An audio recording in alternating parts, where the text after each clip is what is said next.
ಭೋಗ ಭೋಗ ಭೋಗ ಭೋಗ ಭೋಗ ಭೋಗ ಭೋಗ. ಒಂದು ಸ್ಟೋರಿ ಇದೆ ಈ ಭೋಗದ ಬಗ್ಗೆ. एक स्टोरी बहुत मजेदार स्टोरी है, इसको बोलते हैं रस. क्या बोलते हैं? रस. तो एक राज्य था, उसका राजा, उस राज्य में एक ब्राह्मण था. वो ब्राह्मण था.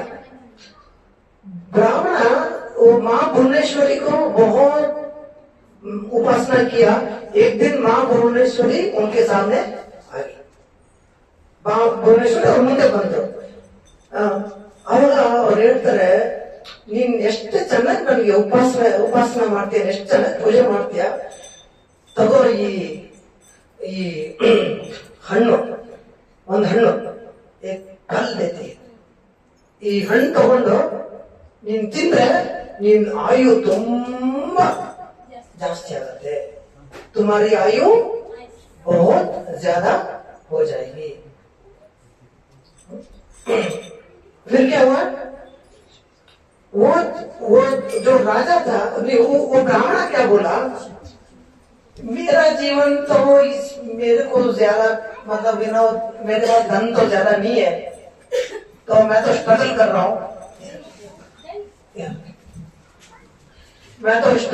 हूँ,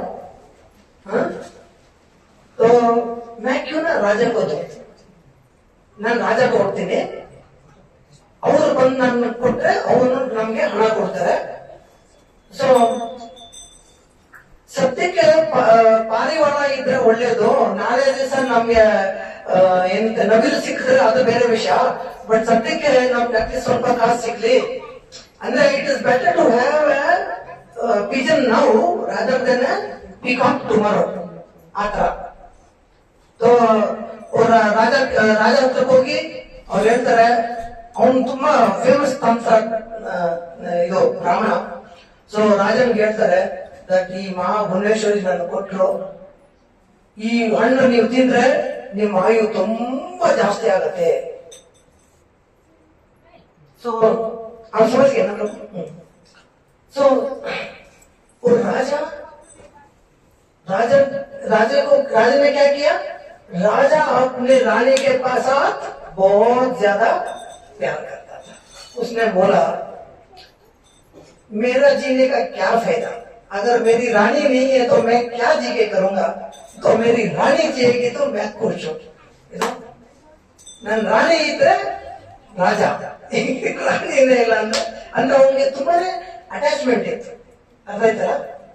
ಯು ಎಂ ಅಯಂ ಅಂದ್ರೆ ಸ್ಟಾರ್ಟಿಂಗ್ ನಲ್ಲಿ ಇದೊಂದು ಸ್ವಲ್ಪ ನೀವು ದಯವಿಟ್ಟು ಇದು ಮಾಡ್ಕೊಡಿ. ಬಟ್ ಯು ಎಂ ಸ್ಟಾರ್ಟಿಂಗ್ ಹೇಳ್ತಾರಂದ್ರೆ ನಾನು ನೀನು ನೀನು ನಾನು ಮೇ ತುಮ್ ಮೇ ಹೂ. ಬಟ್ ಏನೇ ಆಗೋಯ್ತು ಅದು ದಟ್ ನೀನಾದೆ ನಾನದೆ ಏನಾಗೋಯ್ತು ಅದು ಸಿಂಪಲ್. तो बेसिकली क्या हो रहा है कि स्टार्टिंग अटैचमेंट जास्ती है, बढ़ता बढ़ता बढ़ता अटैचमेंट कमी आ गई. देन फिर ಅವನು ರಾಣಿ ಕೊಡ್ತಾನೆ. ರಾಣಿ ಸೊ ಅವನಿಗೆ ತುಂಬಾ ಸಂತೋಷ ಆಗತ್ತೆ, ಓ ನನ್ ರಾಣಿ ಕೊಟ್ಟೆ, मैंने ರಾಣಿ को दे दिया. एक दिन ಒಂದು ದಿವಸ ಏನಂತಾರೆ ಅರಮನೆಯಲ್ಲಿ ಇರುವಂತ ದಾಸಿ, सर्वेंट्स होते हैं पैलेस में, वो दासी आके राजा को बोली कि राजा मैं आपके बहुत मैं आकर्षित हूं आपसे, ತುಂಬಾನೇ ಆಕರ್ಷಣೆ ನಿಮ್ಮಿಂದ, ಈ ಫಲ ನಂಗೆ ಸಿಕ್ಕಿದೆ, ಈ ಫಲ ತಿಂದ್ರೆ ನಿಮ್ಗೆ ಆಯು ಜಾಸ್ತಿ ಆಗುತ್ತೆ, ये फल आप खाएंगे तो ये आपका लंबी उम्र होगा. राजा उसको देख के दंग हो जाता है, आश्चर्य लगता है, अरे ये तरह मैं रानी को तिनके, रानी को यही तो दिया था मैंने खाने के लिए. तो फिर उसको मालूम पड़ जाता है. यस, उन्होंने बोला कि ठीक है, दासी को बोले फिलहाल आप आराम से रहो, मैं बाद में बात करता हूँ. अವಾಗ ಏನ್ ಮಾಡ್ತಾನೆ ಅವನು,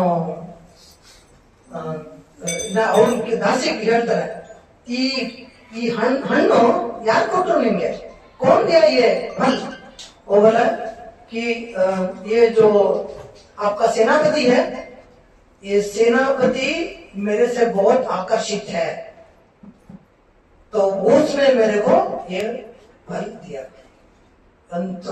ಸೇನಾಪತಿ ನನ್ ಕಂಡ್ರೆ ತುಂಬಾ ಇಷ್ಟ ಅವನ್ಗೆ, ಅದಕ್ಕೆ ಅವನೇ ನನ್ಗೆ ಈ ಹಣ್ಣು ಕೊಟ್ಟಿದ್ದು. ತಕ್ಷಣ ಇವನ್ಗೆ ಕರ್ಸ್ಬಿಟ್ಟು, ನೀನು ಏನೋ ಯಾರು ನಿನ್ಗೆ ಹೇಳು, ನಿಜ ಹೇಳು, ನೀನು ರಾಣಿ ಜೊತೆ ಸಂಬಂಧ ಇದೆಯಾ, ರಾಣಿ ಕೆ ಸಾಥ್ ಕೋई ಸಂಬಂಧ है तुम्हारा? तो फिर ओ ಹೇಳು, ನಿಜ ಹೇಳು, ನಾನು ಕತ್ತರಿಸ್ಬಿಡ್ತೀನಿ, ಇಲ್ಲಾಂದ್ರೆ ನಾನು ನಿಜ ಹೇಳಿದ್ರೆ ನಾನು ಏನ್ ಸಾಯಿಸಲ್ಲ, ಬಟ್ ನೀನ್ ಹೇಳು ಕರೆಕ್ಟ್. ಅವಾಗ ಒಪ್ಕೊಂತಾನೆ, ಎಸ್ ನನ್ ಸಂಬಂಧ ಬಂದು ರಾಣಿ ಜೊತೆಗಿದೆ.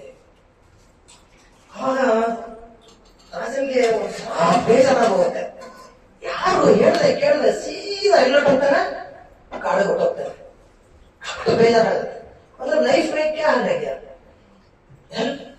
ಬೇರೆಯವ್ರನ್ನ ಇದ್ ಮಾಡ್ಕೊಂಡು, ಐಡಿಯಾ ಏನಂತ ಹೇಳಿದ್ರೆ, ಒಂದ್ ಕಡೆ ಭೋಗ, ಇನ್ನೊಂದ್ ಕಡೆ ತ್ಯಾಗ. ಇದು ನಮ್ ಲೈಫ್. ರಸ, ಇದಕ್ಕೆ ರಸ ಹೇಳ್ತಾರೆ. ಏನ್ ಹೇಳಿ?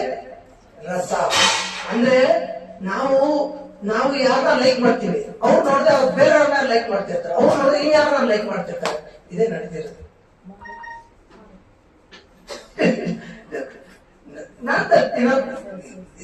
But it's a fact. ಅದೆಲ್ಲ ನಾವು ಡೈಲಿ ನೋಡ್ತಾ ಇರ್ತೀವಿ. ಸೊ ಪಾಯಿಂಟ್ ಇಲ್ಲಿ ಏನಂತ ಹೇಳಿದ್ರೆ, ನಾವು ಏನಂತಾರೆ, ಭಗವಂತರಿಗೆ ಸೇವೆ ಮಾಡಿದ್ರೆ then we will be happy.